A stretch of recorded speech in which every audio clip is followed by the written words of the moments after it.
Shalom saudara. Halo. Akhirnya kita ketemu lagi ya. Ya. Saudara, saya ingin share dengan kita semua dari Roma pasal 6 saudara. Roma pasal 6 ayat 17 sampai 23. Kalau saya dapat, saya akan bacakan ya untuk kita semuanya. Roma 6 ayat 17 sampai 23. Tetapi syukurlah kepada Allah, dahulu memang kamu hamba dosa, tetapi sekarang kamu dengan segenap hati telah mentaati pengajaran yang telah diteruskan kepadamu. Kamu telah dimerdekakan dari dosa dan menjadi hamba kebenaran. Aku mengatakan hal ini secara manusia karena kelemahan kamu, sebab sama seperti kamu telah menyerahkan anggota-anggota tubuhmu menjadi hamba kecemaran dan kedurhakaan yang membawa kamu kepada kedurhakaan, demikian hal kamu sekarang harus menyerahkan anggota-anggota tubuhmu menjadi hamba kebenaran yang membawa kamu kepada pengudusan. Sebab waktu kamu hamba dosa, kamu bebas dari kebenaran. Dan buah apakah yang kamu petik daripadanya?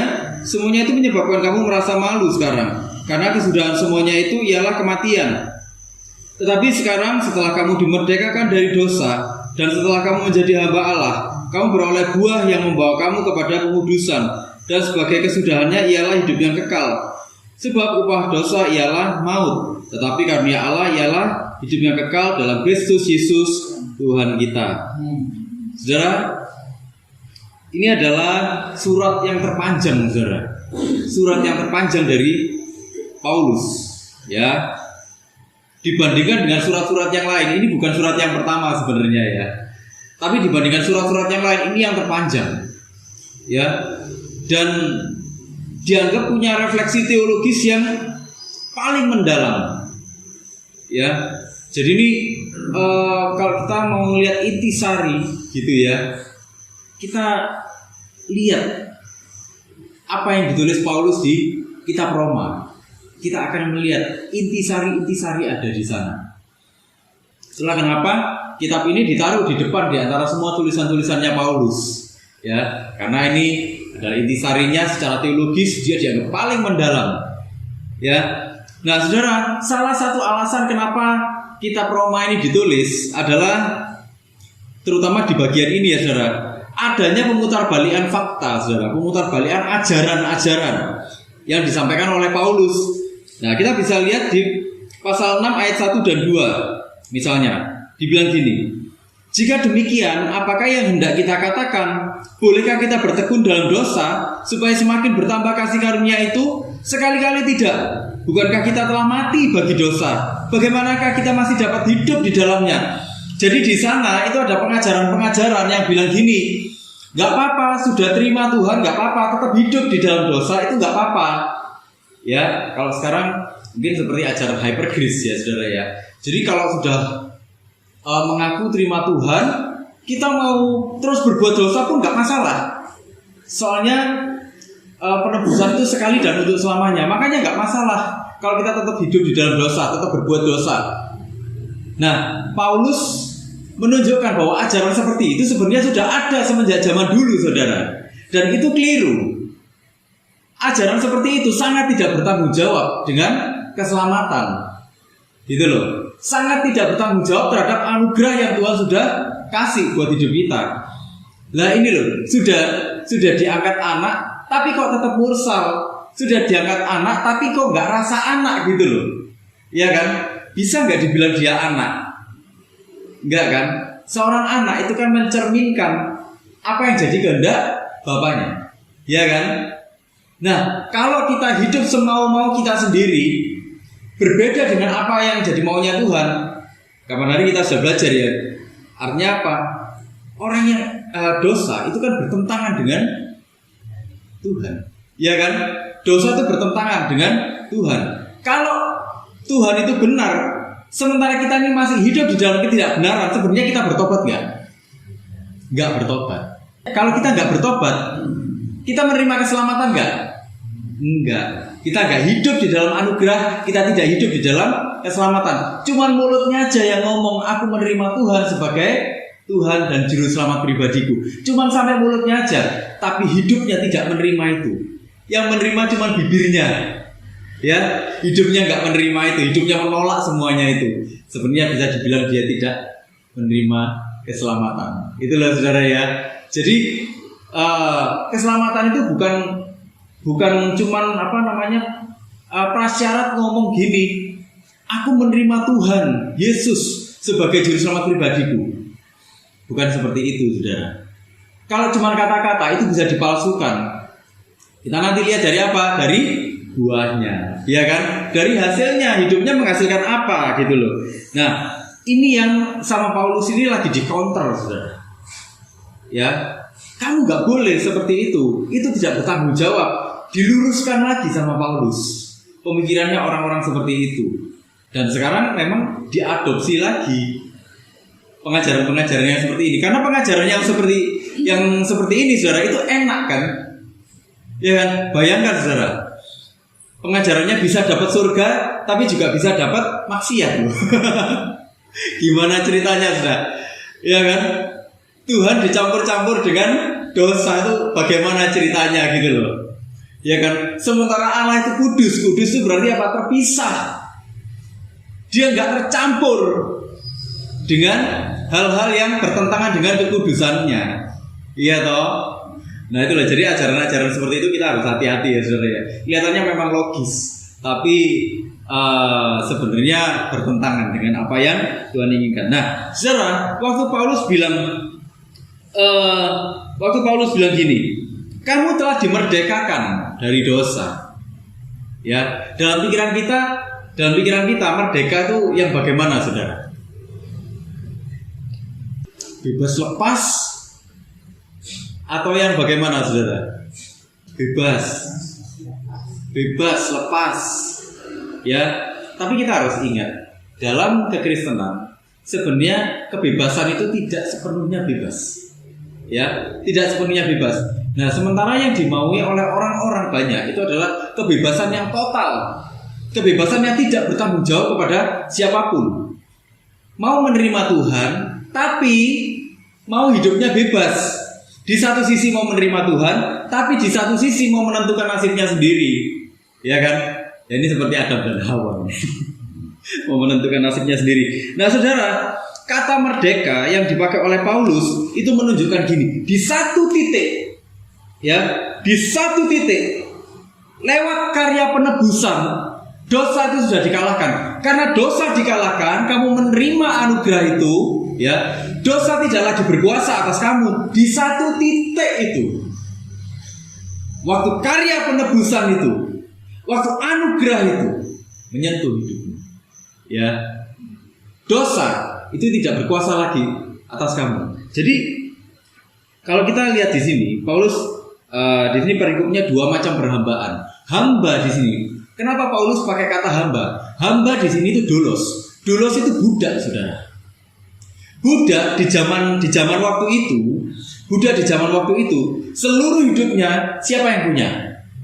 Tuannya. Ya kan? Waktu kita jadi hamba dosa, setan yang punya seluruh hidup kita. Jadi kita sebenarnya nggak mengendalikan apapun dalam hidup kita. Kita sepertinya memang mengendalikan semuanya, kita berbuat semau-mau kita. Tapi sebenarnya setan yang sedang mengendalikan hidup kita.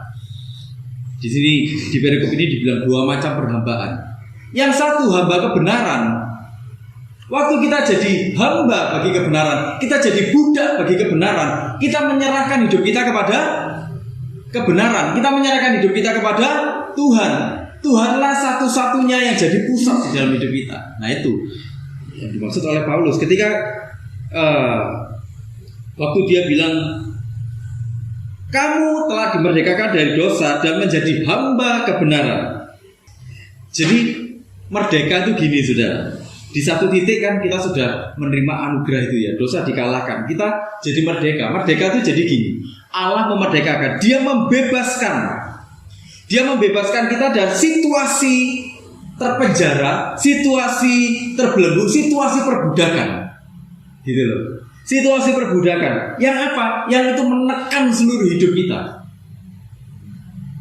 Ya, yang membuat apa? Yang membuat seluruh hidup kita itu sebenarnya terbatasi. Orang kalau dibelenggu itu bisa kemana-mana, nggak, saudara? Nggak bisa kemana-mana kan? Dan itulah sebenarnya konsepnya setan. Setan itu membelenggu, memenjara, menjerat, ya kan? Kita sudah belajar ya. Setan itu maunya apa? Mencuri, membunuh, membinasakan. Artinya apa? Kita ini sebenarnya nggak ada artinya di hadapan setan. Tapi Tuhan nggak seperti itu. Di Taman Eden, ya, manusia dikasih apa? Kebebasan kan, saudara? Disuruh mengelola. Manusia ini nggak dibelenggu nggak waktu itu? Enggak ya, bebas kan? Situasinya ideal kan? Mereka mengalami damai sejahtera. Tapi apa yang terjadi waktu manusia jatuh dalam dosa? Kontras kan? Jadi Paulus sedang menunjukkan satu kontras di sini. Hamba kebenaran dan hamba dosa. Budak kebenaran dengan budak dosa. Jadi kata-kata yang dipakai itu sebenarnya budak, saudara. Ya, itu. Jadi itulah kenapa Tuhan itu membebaskan kita dari situasi terbelenggu, situasi terpenjara yang menekan seluruh hidup kita, menekan kita sampai kita ini nggak bisa jadi manusia yang sesungguhnya. Manusia yang sesungguhnya itu hidup dalam dosa nggak sebenarnya? Enggak kan? Kalau kita belajar dari tempo hari, saudara, manusia awalnya ini hidup dalam dosa enggak?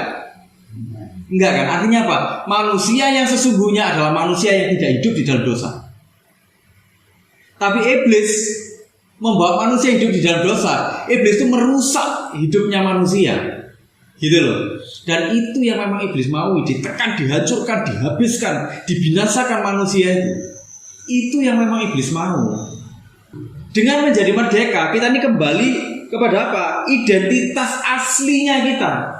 Sesuai dengan rancangan awalnya manusia. Sesuai dengan harapannya Tuhan waktu kita diciptakan di awal. Waktu kita diciptakan di awal apa, saudara, yang terjadi? Harapannya Tuhan apa? Di Kejadian 1 ayat 26 sampai 28 saya bacakan ya. Ya, atau langsung ayat 28 aja. Allah memberkati mereka. Nah, Allah memberkati mereka. Waktu itu kita belajar apa? Memberkati ini konsepnya apa? Manusia dikuduskan. Dikuduskan ini berarti apa? Dipisahkan. Manusia ini dikhususkan. Sesuatu yang dikuduskan itu artinya dikhususkan. Dikhususkan bagi siapa? Bagi Tuhan sendiri. Manusia rancangan awalnya adalah cuman bagi Tuhan. Kalau bagi Tuhan artinya manusia itu sebenarnya nggak hidup di dalam dosa. Dan itulah yang sebenarnya ingin dikerjakan sama Tuhan di dalam hidup kita. Tapi manusia, apalagi hari-hari ini, itu memaknai kemerdekaan itu dengan apa? Kemerdekaan finansial. Oh iya kan? Kemerdekaan dari pergumulan, kemerdekaan dari sakit penyakit. Cuma sebatas itu aja, saudara. Tapi nggak melihat sebenarnya di balik itu semua apa sih yang sebenarnya Tuhan inginkan? Manusia itu bebas dari apa? Tanpa disadari manusia itu sebenarnya dibelenggu oleh iblis. Dibuat sibuk dengan apa? Sibuk dengan pergumulan-pergumulannya, ya kan? Sibuk dengan sakit penyakitnya, sibuk dengan masalah-masalah finansialnya, sibuk dengan segala hal di dunia, sibuk dengan segala hal yang fana untuk menjauhkan mereka dari Tuhan. Sejak dari awal, maksudnya iblis itu kan membuat manusia menjauh dari Tuhan, kan? Waktu manusia menjauh dari Tuhan, manusia mendekat kepada iblis. Iya toh? Dan disitulah manusia itu kehilangan kemanusiaannya. Manusia cuma bisa berbuat baik tanpa bisa berbuat benar. Padahal yang baik belum tentu benar. Contohnya LGBT, saudara. Waktu orang ngomong dari perspektif kasihan, sebagian orang ngomong kasihan, tapi Alkitab ngomong itu benar enggak? Enggak benar kan? Allah menciptakan laki-laki dan perempuan, Adam dan Hawa. Gak ada. Allah menciptakan di Taman Eden waktu itu berpasang-pasangan, Adam and Steve. Gak ada ya, saudara ya. Yang ada Adam dan Hawa, laki-laki dan perempuan itu loh. Jadi saudara, kemerdekaan itu ingin membawa manusia kembali kepada rancangan Tuhan yang sesungguhnya. Manusia yang dikuduskan, yang dikhususkan, yang memang untuk Tuhan sendiri. Artinya kalau sekarang kita ini hidup di dalam anugerah Tuhan, kita ini sedang dikhususkan. Hidup kita ini cuma untuk Tuhan, saudara. Apapun yang kita lakukan untuk Tuhan, apapun yang kita kerjakan untuk Tuhan, apapun yang kita impikan, semuanya untuk Tuhan.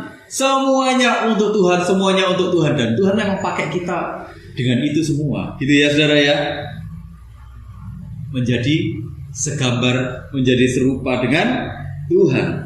Dosa itu adalah segala sesuatu yang bertentangan dengan Tuhan. Segala sesuatu yang bertentangan. Jadi perbedaannya itu 180 derajat. Itulah yang namanya pemberontakan, saudara.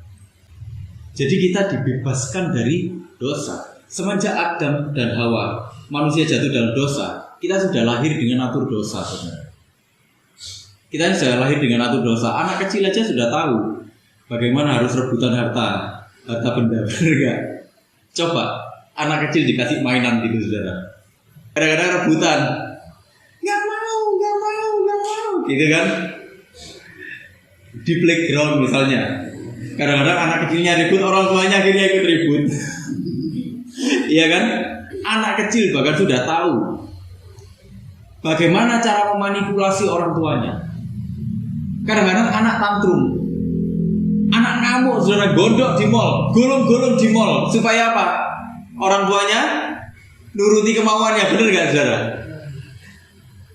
Instingnya tahu dia, kalau dia golong-golong, orang tuanya pasti malu. Ya dia golong-golong, siapa, ayo beli. Iya toh? Artinya apa? Bibit dosa sudah ada dalam manusia. Ya toh? Jadi saudara, dosa itu memang kelihatannya gini. Dosa itu memang kelihatannya dia enak.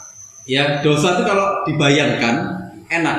Kalau kita lihat kasusnya Adam dan Hawa, ya, yang kapan hari kita pelajari kasusnya Adam dan Hawa. Waktu Hawa dikasih tahu sama Adam, dikasih tahu sama ular, engkau akan menjadi seperti Allah. Pikirannya liar kan. Waktu dia membayangkan, iya, gimana ya rasanya jadi Allah ya? Gimana rasanya jadi Allah? Gimana rasanya jadi Allah? Dihidupi terus menerus. Dia masuk dalam tipu dayanya iblis. Saya ingin bacakan di dalam Kejadian 3, saudara. Ayat 13. Kemudian berfirmanlah Tuhan Allah kepada perempuan itu, apakah yang telah kau perbuat ini? Jawab perempuan itu, ular itu yang memperdayakan aku, maka aku makan. Dia diprovokasi terus menerus, ditipu terus menerus. Saudara tahu, kata ini memperdayakan itu membuat delusi. Jadi Adam dan Hawa itu dibuat delusi, dibuat mereka itu hidup di dalam khayalan, seolah-olah mereka akan mengalahkan Tuhan. Padahal kan gak mungkin ciptaan mengalahkan penciptanya kan. Wong ciptaan itu ada batasnya. Itulah sifatnya dosa. Dosa itu membuat kita seolah-olah kita menguasai hidup kita, seolah-olah semuanya itu enak, seolah-olah semuanya itu di bawah kontrol kita. Padahal enggak. Padahal kita gak bisa mengontrol apapun di dalam kehidupan ini. Gitu loh. Itu yang iblis coba tanamkan di dalam hidup kita. Gak apa-apa berdosa. Orang yang selingkuh, saudara, orang yang selingkuh, apalagi kalau dia punya uang, merasa dia bisa mengontrol semuanya kan, gak apa-apa. Istrinya di rumah dikasih ini aja, dikasih uang yang cukup. Sementara dia punya simpenan di tempat lain, dia punya will di tempat lain. Ya kan, gak apa-apa. Nanti kalau istri marah, tak ancam, tak putus lu ya ini supply-nya. Gak tak kasih uang lagi loh. Ada yang kayak gitu-gitu kan. Seolah-olah semuanya tuh di bawah kontrol kita. Padahal enggak. Manusia tahu enggak kapan waktunya jatuh, saudara? Enggak tahu kan. Hari ini kita seger, jangan-jangan waktu pulang jatuh di jalan dan gak bisa bangun lagi. Nah itulah sifatnya dosa. Dosa itu membuat semuanya tuh seolah-olah kelihatannya baik, seolah-olah semuanya itu benar. Kayak tadi kita bilang LGBT, seolah-olah semuanya baik kan, saudara. Seolah-olah LGBT itu benar. Bahkan mereka pakai ayat-ayat di Alkitab. Waktu dibilang Daud dan Yonatan bertemu dan mereka berciuman. Loh, Daud dan Yonatan loh berciuman. Berciuman dari mana? Kalau kita lihat konteksnya, ayat ini lagi ngomong gini loh. Itu ciumannya biasa sebenarnya, cipika-cipiki. Itu kan cuma sopan santun aja dalam budaya waktu itu. Bukan ciuman yang sifatnya erotis.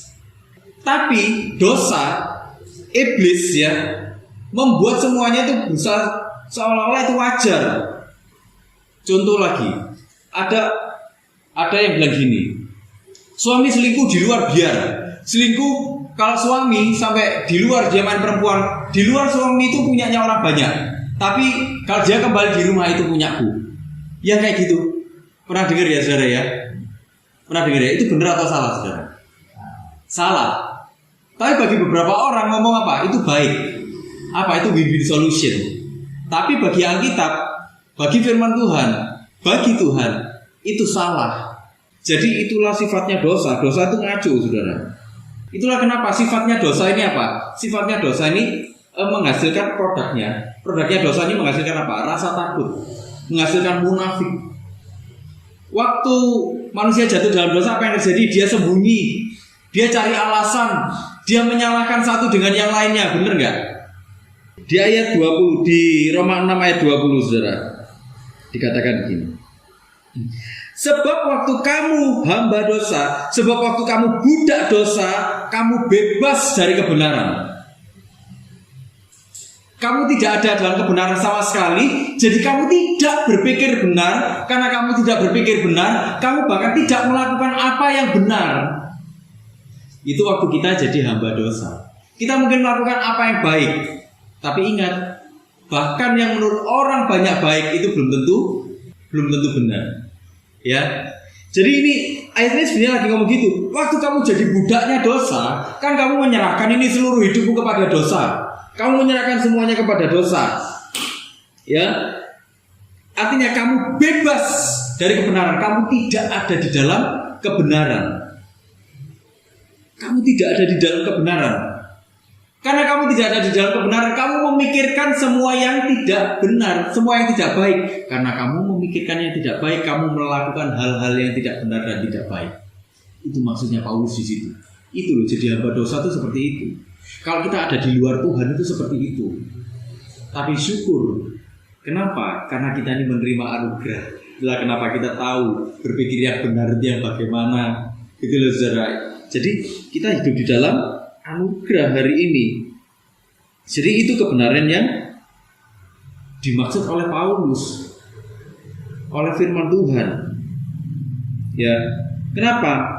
Dosa itu gini saudara. Dosa yang dihidupi itu kadang-kadang gini. Kita kalau sudah terbiasa hidup di dalam dosa, kita bahkan nggak merasa berdosa saudara. Saudara sekarang ini di TV, di siaran-siaran, di kanal-kanal apa namanya, aplikasi-aplikasi film-film kayak gitu ya. Saudara harus dampingi anak atau cucu ya, terutama cucu-cucu. Kalau anak sudah besar-besar, kalau cucu-cucu ini harus dampingi. Kenapa? Saudara, saya sering menjumpai itu ada film-film yang itu berbau LGBT, saudara. Benar-benar berbau LGBT. Jadi film romance gitu ya, film romance. Ternyata di dalamnya ini kisah cintanya laki sama laki, saudara. Gitu loh. Perempuan sama perempuan. Terus apa sama apa lagi kayak gitu. Jadi ini udahlah rusak, betulan rusak ini saudara. Nah, yang seperti itu sekarang terang-terangan ditunjukkan saudara. Untuk apa? Untuk membuat kita ini apa? Terbiasa dengan itu. Ada satu ungkapan yang bilang kayak gini. Kebohongan ya, kalau itu diungkapkan terus-menerus, dipromosikan terus-menerus, lama-lama akan dianggap akan dianggap kebenaran. Gitu loh.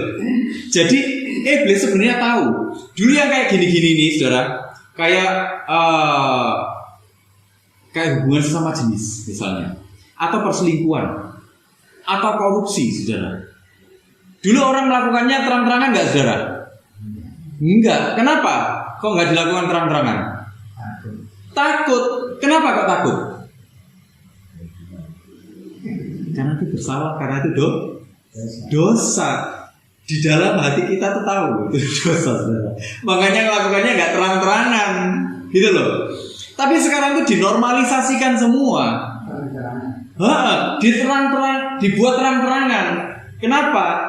Supaya seolah-olah itu jadi benar, gitu loh. Padahal kalau kita teliti dari awalnya yang kayak gitu itu salah. Ya. Jadi kita harus hati-hati dengan itu, saudara. Dosa itu mengaburkan masalah terbesar kita dalam hidup, terpisah dari Tuhan. Ya, saudara kalau lihat bangsa Israel, ya bangsa Israel begitu keluar dari Mesir, ngomel terus gak, saudara? Ngomel terus. Saya coba bukakan ya di Keluaran 14 ayat 10 sampai 12, saudara. Jadi ini beberapa contoh aja. Sebenarnya banyak bangsa Israel itu ngomel, tapi ini contoh-contoh aja, satu contoh aja. Kalau saudara lihat di Keluaran, nanti saudara akan ketemu dengan banyak sekali, ya. Keluaran 14 ayat 10 sampai 12. Ketika Fir'aun telah dekat, orang Israel menoleh, maka tampaklah orang Mesir bergerak menyusul mereka. Lalu sangat ketakutanlah orang Israel dan mereka berseru-seru kepada Tuhan. Dan mereka berkata kepada Musa, apakah karena tidak ada kuburan di Mesir maka engkau membawa kami untuk mati di padang gurun ini? Apakah yang kau berbuat ini terhadap kami dengan membawa kami keluar dari Mesir? Bukankah ini telah kami katakan kepadamu di Mesir, janganlah mengganggu kami dan biarlah kami bekerja pada orang-orang Mesir. Sebab lebih baik bagi kami untuk bekerja pada orang Mesir daripada mati di padang gurun ini. Lihat saudara, mereka diperbudak ini. Sudah biasa jadi budak. Waktu diajak keluar, waktu dimerdekakan, apa yang terjadi saudara? Gak mau. Bagaimana nih coba saudara? Kenapa? Karena mereka sudah terbiasa menjadi budak. Itulah dosa. Jadi kita harus hati-hati dengan itu. Dosa itu berusaha menormalisasikan semuanya sampai kita ini nggak tahu kalau kita hidup di dalam dosa. Itu yang bahaya. Makanya Tuhan datang ke dunia, ya. Tuhan datang ke dunia memerdekakan kita lewat anugerahnya, menyadarkan kita, kamu hidup di dalam dosa, nak, kamu salah, nak. Ayo nak bertobat, nak. Itu loh. Waktu kita pada akhirnya itu mengalami anugerah, disitulah Tuhan membawa kita ke dalam satu proses. Satu proses apa? Proses ini namanya pengudusan, saudara. Proses ini namanya pengudusan. Roma 6 ayat 22. Tapi saya akan bacakan dalam versi bahasa Indonesia masa kini, ya saudara, PIMK. Saya bacakan gini. Tetapi sekarang kalian sudah dibebaskan dari dosa dan menjadi hamba Allah. Keuntunganmu ialah bahwa saudara hidup khusus untuk Allah dan hal itu menghasilkan hidup sejati dan kekal. Hasilnya dari orang dimerdekakan itu apa? Kita dibawa ke dalam satu proses. Prosesnya ini namanya pengudusan. Pengudusan itu apa? Proses menjadi semakin serupa dan segambar dengan Tuhan. Artinya apa? Kalau kita ini dibuat semakin serupa segambar dengan Tuhan, semua yang tidak sesuai dengan harapannya Tuhan dipangkas semua. Itulah kenapa makin kita jadi orang Kristen, makin kita mendalam dengan Tuhan, rasanya hidupnya itu ini seolah-olah, saudara, ya. Hidup seolah-olah tuh rasanya makin berat gitu loh. Kenapa? Karena kita nggak sembrono lagi seperti waktu ada di dalam dosa. Semua dipangkas. Kalau kita mau berbuat salah, kalau kita mau berbuat dosa, kita ingat sama Tuhan. Ini menyenangkan Tuhan nggak ya? Aduh, ini nggak menyenangkan Tuhan, Rek. Itulah pengudusan, saudara. Ya, menghancurkan semua yang tidak berkenan kepada Tuhan. Semakin percaya, semakin kita berproses. Kenapa? Supaya kita benar-benar dikhususkan untuk Tuhan, supaya persekutuan kita makin intim dengan Tuhan. Tapi disinilah justru supaya kita makin berbahagia dengan Tuhan, gitu loh. Dunia ini memang nggak baik-baik aja, saudara. Kita kalau lihat politik ya ngeri juga. Lihat isunya megatrust kita juga ngeri juga. Bener nggak? Lihat keadaan ekonomi, katanya resesi, kita bingung juga. Ya toh? Semua bingung kan? Lihat ini keadaan, loh. Lah sekarang acara tontonan ini kok nggak karu-karuan semua. Kita khawatir lihat anak cucu kita. Bener nggak? Belum lagi kita mungkin bergumul dengan sakit penyakit mungkin. Iya kan? Tapi ya itulah, kita makin kita hidup dekat dengan Tuhan, kita ini makin apa? Seolah-olah semuanya berat. Kenapa? Kita nggak ngaco lagi, kita hidupnya nggak ngawur lagi, saudara. Kita hidupnya tertib. Ciri-ciri orang yang hidup ada di dalam Tuhan adalah hidupnya tertib, gitu loh, saudara. Hidupnya tertib. Orang yang hidupnya ada dengan setan, hamba dosa, budaknya dosa, budaknya setan. Apa ciri-cirinya? Hidupnya nggak tertib, semua diterjang. Supaya apa? Supaya hidupnya enak. Ya, kalau kita orang-orang percaya, kita nggak lakukan seperti itu. Segala yang kita lakukan, kita berpikir gini, ini jadi berkat nggak? Ini memberkati orang lain nggak? Ini memuliakan Tuhan nggak? Nah itu loh bedanya, saudara. Makanya hidup jadi orang Kristen itu hidup yang bebannya itu luar biasa, saudara. Tapi jangan khawatir. Kenapa? Karena dalam proses pengudusan itu Roh Kudus akan memampukan hidup kita. Gitu loh. Kita nggak berjuang sendiri, saudara. Kita nggak berjuang sendiri, ya. Nah, dikatakan gini, saudara. Dikatakan gini di Roma 6 ayat 22 nih, ya.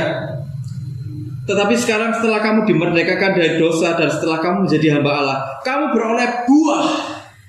Ya, di sebelumnya juga ada buah di ayat 21. Dan buah apakah yang kamu petik daripadanya? Ya, itu buahnya dosa.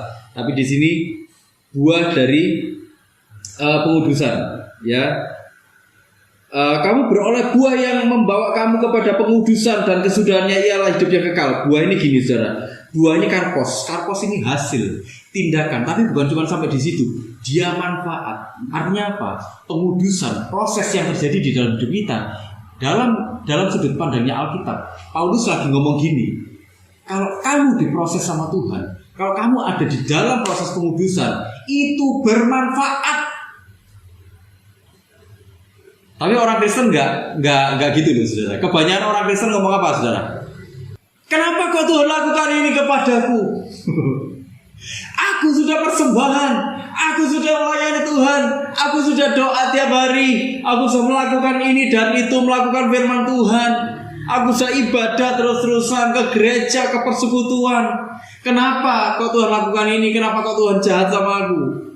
Padahal Alkitab lagi ngomong gini, itu adalah buah, pengudusan itu adalah buah. Dibilang gini, itu manfaat. Ya, itu adalah manfaat. Jadi kalau kita diproses sama Tuhan, ya saudara, jangan takut, jangan khawatir, jangan apalagi saudara, jangan ngersuloh. Kenapa? Karena itu bermanfaat. Gitu loh, saudara. Ya, ini yang harus kita rubah pola pikirnya kita. Gitu loh. Itulah kenapa, saudara, KKR atau ibadah-ibadah yang ngomongnya itu tentang kebebasan finansial, terobosan finansial, terus ibadah kesembuhan, kayak gitu selalu rame. Bener nggak? Selalu rame. Apalagi kalau pakai embel-embel ibadah pengurapan, ada urapan. Rame nggak, saudara? Rame. Tapi kalau ibadahnya tuh ibadah yang kelas pengajaran, rame atau sepi, saudara? Sepi ya, saudara ya. Kalau ibadahnya doa syafaat, saudara, rame atau sepi, saudara? Sepi tambah sepi lagi sudah itu. Katanya hanya orang-orang yang dipanggil sama Tuhan aja yang di sana. Iya kan? Nah, yang kayak gitu, saudara. Ya, saudara, saya ingin bacakan dalam Keluaran 13, saudara, ayat 17 sampai 22 ya. Ini sebagai ayat terakhir. Setelah Fir'aun membiarkan bangsa itu pergi, Allah tidak menuntun mereka melalui jalan ke negeri orang Filistin, walaupun jalan ini yang paling dekat.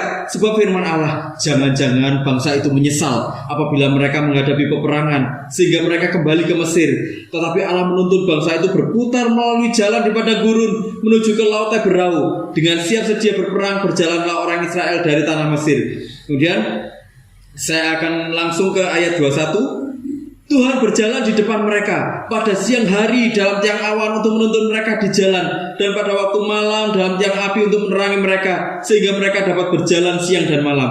Dengan tidak beralih, tiang awan itu tetap ada pada siang hari dan tiang api pada waktu malam di depan bangsa itu. Saudara, waktu bangsa Israel dimerdekakan dari Mesir, saudara, lihat Tuhan ini. Tak carikan jalan yang gampang aja wis, supaya mereka gak tawar hati terus mereka pengen balik ke Mesir. Loh, bayangkan Tuhan ngomong kayak gitu loh, saudara. Tuhan tuh berpikir seperti itu. Bayangkan loh. Artinya apa? Dia ini Allah yang mengerti, saudara. Ngerti batas kekuatannya. Dia ini Allah yang berempati. Bukan cuma bersimpati, tapi berempati, turut merasakan apa yang kita rasakan. Kalau kita takut, Tuhan tahu rasanya. Tuhan mengerti semuanya itu. Kalau di dalam proses ini kita merasa lelah, Yesus waktu di dunia juga pernah merasa lelah. Di sini bangsa Israel, bahkan Tuhan tuh gini, nanti kalau mereka lewat situ, mereka kecut hatinya, tawar hati, balik mereka gondok mereka. Bayangkan loh ya, Tuhan itu sampai seperti itu loh saudara. Dan saudara, kalau saudara tahu, tiang awan dan tiang api itu tidak pernah pergi dari bangsa Israel selama 40 tahun sampai mereka masuk ke tanah perjanjian. Tiang awan dan tiang api tetap ada di sana. Artinya apa saudara? Saya ingin tekankan gini, kekristenan itu bukan cuma soal gini, bukan soal kita punya masalah diselesaikan sama Tuhan, bukan itu saudara. Kita punya pergumulan dikasih jalan keluar, bukan itu masalahnya. Titik beratnya kekristenan itu bukan yang seperti itu. Tapi titik berat kekristenan itu ada pada sesuatu yang kekal. Di ayat yang kedua tadi, buahnya apa? Kesudahannya apa? Ialah hidup yang kekal. Itulah kenapa Yesus sampai datang ke dunia. Tuhan datang ke dunia, tersalib, supaya apa? Ada hubungan yang dipulihkan. Hubungan yang dipulihkan ini bernilai kekal, saudara. Saudara, kalau kita disembuhkan sakitnya, pada suatu saat kita mati gak, saudara? Tetap aja mati kan, saudara? Benar gak? Waktu kita secara finansial akhirnya dipulihkan, waktu kita mati itu dibawa gak? Dibawa gak? Gak ada yang dibawa kan, sama sekali gak ada yang dibawa kan, saudara. Kenapa? Karena semuanya itu fana. Itulah kenapa Tuhan melakukan segala sesuatu untuk hal-hal yang bernilai kekal. Kalau kita mengalami anugerah Tuhan hari ini, supaya apa? Supaya kita tuh bisa tetap bersama dengan Tuhan sampai di kekekalan. Maksudnya Tuhan tuh gitu loh, saudara. Jadi bukan, ya ayo kamu sakit, ayo tak sembuhkan. Oh kamu lagi mengalami masalah finansial, ayo tak pulihkan. Bukan yang seperti itu maksudnya. Apakah Tuhan gak bisa lakukan? Bisa, Tuhan bisa menolong kita seperti itu. Tapi itu pun dilakukannya untuk maksud-maksud tertentu, untuk maksudnya Tuhan. Tapi titik beratnya Tuhan ada pada hubungan yang dipulihkan dengan Tuhan. Karena itu nilainya kekal, dan itu yang dimaui sama Tuhan. Tapi orang Kristen sekarang banyak yang salah terima, salah tangkap, saudara. Gitu loh. Mereka nggak mau yang seperti itu. Mereka maunya yang dipulihkan. Padahal justru itu yang waktu kita fokus pada itu, percayalah, kita akan segera ditipu sama iblis, saudara.